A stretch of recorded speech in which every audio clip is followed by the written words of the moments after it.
ગીર પૂર્વ વન વિભાગે છેલ્લા 4 મહિનામાં ગેરકાયદેસર પ્રવૃત્તિઓ સામે કાર્યવાહી કરી કુલ 75 ગુના નોંધ્યા છે અને રૂપિયા 13,30,000નો દંડ વસૂલ્યો છે, જેમાં ગેરકાયદેસર પ્રવેશના 38, શિકારના 8 અને લાકડાની ગેરકાયદેસર હેરફેરના 16 ગુનાનો સમાવેશ થાય છે.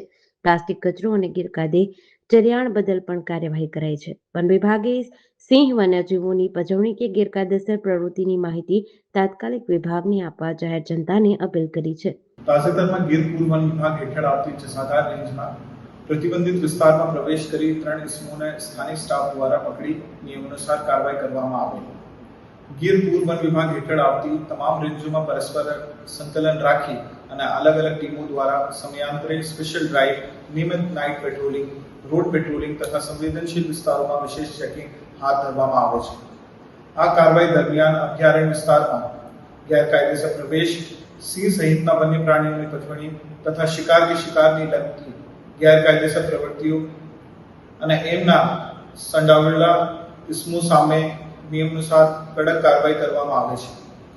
છેલ્લા 4 માહમાં ગીર પૂર્વ વન વિભાગ હેઠળ આવતી રેન્જોમાં ઘણી બધી નોંધપાત્ર કાર્યવાહી કરવામાં આવી છે. ગીર પ્રતિબંધિત વિસ્તારમાં પ્રવેશના 38 ગુનાઓ નોંધવામાં આવે છે, જેમાં સંબંધિત ગુનાઓમાં નિયમાનુસાર કાર્યવાહી કરી અંદાજિત 7,76,000નો દંડ કરવામાં આવ્યો છે. આ ઉપરાંત શિકારને લગત 8 ગુનાઓ નોંધવામાં આવ્યા છે, જેમાં 4 કેસ કોર્ટમાં રજૂ કરવામાં આવે છે અને હાલ કોર્ટ કાર્યવાહી ચાલુ છે, જ્યારે અન્ય 4 કેસોમાં નિયમ અનુસાર દંડની કાર્યવાહી કરવામાં આવી છે, જેમાં 2,30,000નો દંડ વસૂલ કરવામાં આવે છે.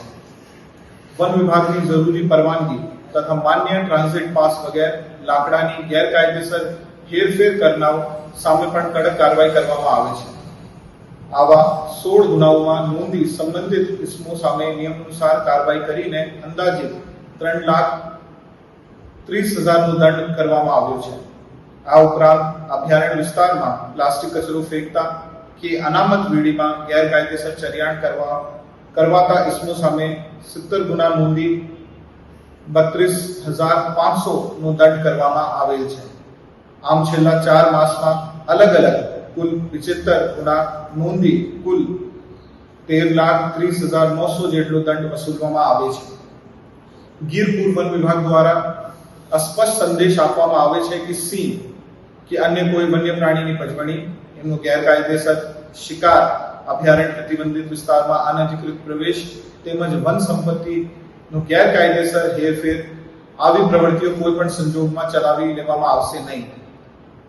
ગીર પૂર્વ વન વિભાગ દ્વારા જાહેર જનતાને અપીલ કરવામાં આવે છે કે આપણી આસપાસ કોઈ વ્યક્તિ વન્ય પ્રાણી પજવણી, ગેરકાયદેસર પ્રવેશ, પ્રતિબંધિત જંગલ વિસ્તારમાં અનધિકૃત પ્રવેશ, લાકડાની ગેરકાયદેસર હેરફેર કે અન્ય કોઈ વન તથા વન્યજીવ સંબંધિત ગેરકાયદેસર પ્રવૃત્તિ કરતો જોવા મળે તો તેની સ્થાનિક સ્ટાફને જાણ કરે. સાથે સોશિયલ મીડિયા પર સિંહ કે અન્ય વન્ય પ્રાણીની પજવણી, ગેરકાયદેસર સિંહ દર્શન, પ્રતિબંધિત વિસ્તારમાં પ્રવેશ તથા શિકાર સંબંધિત કોઈ પણ રીલ, ફોટો કે વિડીયો જોવા મળે તો તેમની માહિતી તાત્કાલિક વન વિભાગને પહોંચાડવા માટે વિનંતી છે. વન્યજીવ અને વન્ય સંપત્તિનું સંરક્ષણ એ આપ સૌની જવાબદારી છે. જેડીસી ન્યૂઝ સાથે મૌલિક દોશી, અમરેલી.